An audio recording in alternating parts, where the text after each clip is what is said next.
Before you can be a painter who can paint what's beyond mere memory, you have to inculcate that disciplined skill, and a lot of that is painful repetition and hard grinding work. It's the sacrifice of the present for the future. But once you manage that, then things open up. And virtually everything you learn of value is like that's very, very, very difficult to learn to write. And there's arbitrary rules that you have to follow and bind yourself to. And while you're learning those rules, the probability that you have any creative freedom to speak of or any facility with the rules is very low. You're a rank beginner. And even to some degree, whatever creativity you have is going to have to be stifled while you're passing through that keyhole. But if you pass through it, then something massive opens up on the other side. And it is definitely the case that disciplinary institutions, universities, are exactly that. They're places of guidance, and they're places to encourage people to develop the discipline that's necessary to see beyond the discipline. I mean, that's why we have disciplines, right? I mean, the words aren't there by accident. You have to narrow yourself first, and then you can broaden outward. And so that's part of the process of maturation. That's part of the sacrifice of childhood. Say, in childhood you're nothing but potential, but it's not realized and you don't know how to realize it. And so then the question is, well, how do you get to a point where you realize the potential? And the answer is, you sacrifice almost all of it to a single direction. This is Nietzsche's commentary on the Catholic Church. He's a great admirer of the Catholic Church, despite the fact that he was also a radical critic of Christianity. Said the thing about the Catholic Church is that it forced everything to be interpreted within a single explanatory framework. And that was a discipline. And once that discipline was established, then the disciplined mind could explode in every direction, which is precisely what happened. And so, and that's the thing about growing up, is that when you're a teenager and a young adult, you have to sacrifice everything you could have been as a child to be the one thing that you're aiming at. But then that opens up, and the universities are part and parcel of that process. And you need the guidance, because the library is too large to wander through it unaided. You can't really have a schedule without having a plan, because the activities you schedule should be intelligently related to goals you wish to achieve that are important to you. And so you need to have goals that you wish to achieve that are important to you, and you have to know what they are.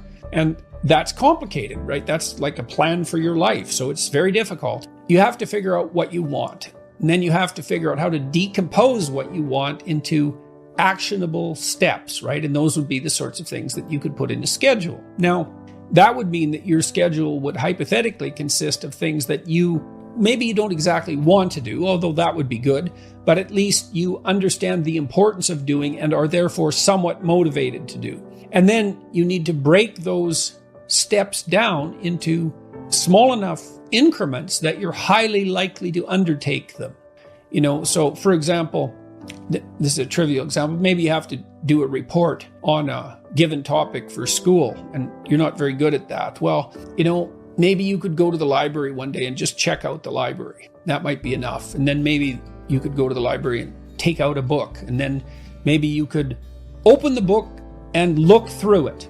Those would be on different days. And then maybe you could sit down and read the first page of the book. And if you can't do that, then the first paragraph. You have to negotiate with yourself and figure out what the largest step you would take towards your goal is that you would take. And if you don't do it, then you make the steps smaller and smaller until you find something that you would do. The next thing you need to do, potentially, is to familiarize yourself with a scheduler like Google Calendar.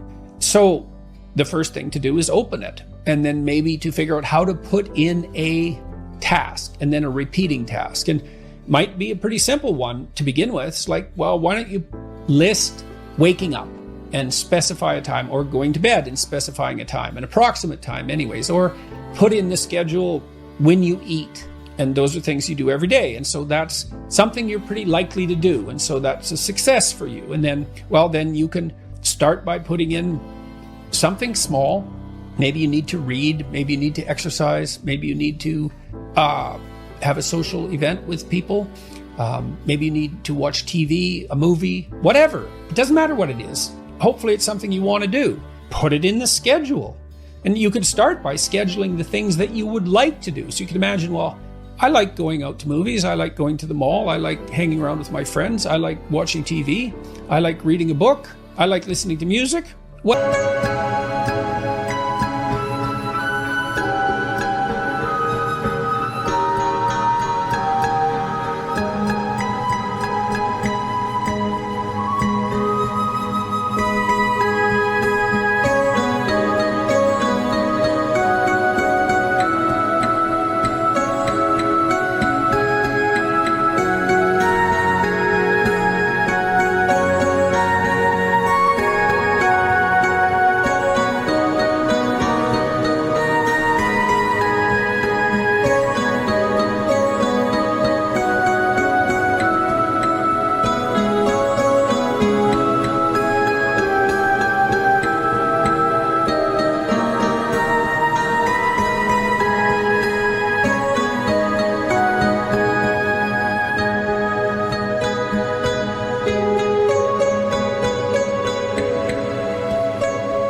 then schedule those things.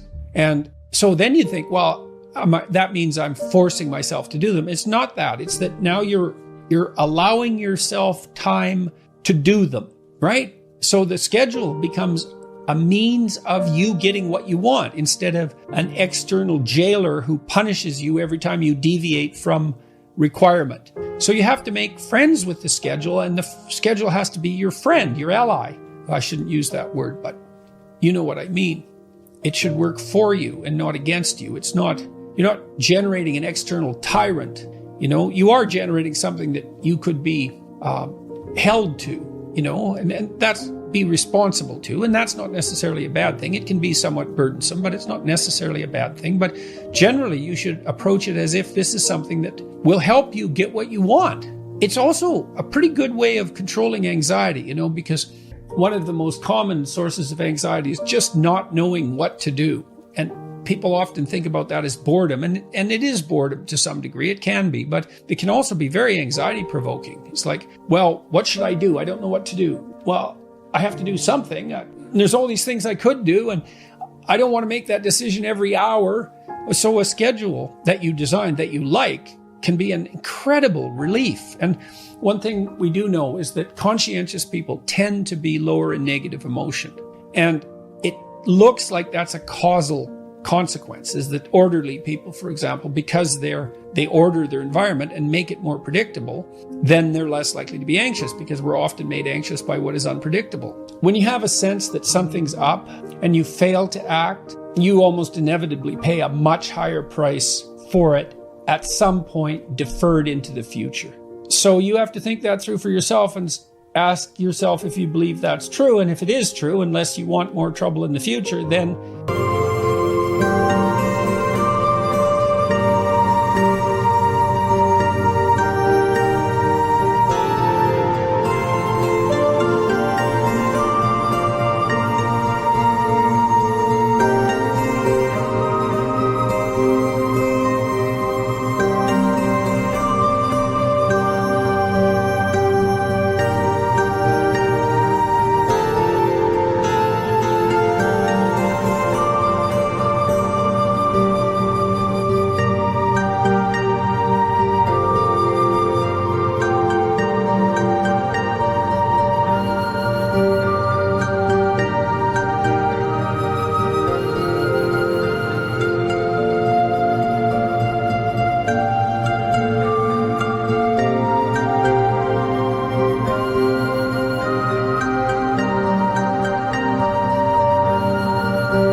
Perhaps you investigate when your moral unease, let's say, alerts you to the fact that there's something to investigate. Don't be too attached to things. And what does that mean? It doesn't mean deny the world. It might mean deny the world if you're too in love with the material, like with material well-being, let's say, then your pathway to transcendence and meaning might be to abandon that because it's constraining you. It's making you less than you could be. But the fundamental lesson, the more fundamental lesson that's underneath that is don't let what you are stop you from being what you could be. Right. And so then the question is, well, what do you identify with? Do you identify with what you are? Then you're a tyrant. Do you identify with chaos? Because that's the opposite of order, say. Then you're nihilistic. Well, you don't identify with either of those. You know that they're both necessary. You know that you have to live with both of them, but you identify with the capacity to continually transcend what you are. And then you seek out error. That's what humility is. It's like, I'm error-ridden. It's like, so I want to put myself in a situation where I can discover one of my errors, hopefully not in a way that's going to knock me completely out of the game, right? I want to seek out a challenge. I want to find out where my limits are. I want to find out where there's not enough of me yet. And I want to do that in a way that's engaging because, you can wear yourself out fighting dragons, obviously. You can exhaust yourself completely, and that's not helpful. You need to lay out a vision of yourself as an ideal. Like, who do you want to be 5 years from now? What do you want your life to be like across the most important dimensions of your life? You need a vision of that. First of all, something to aim at.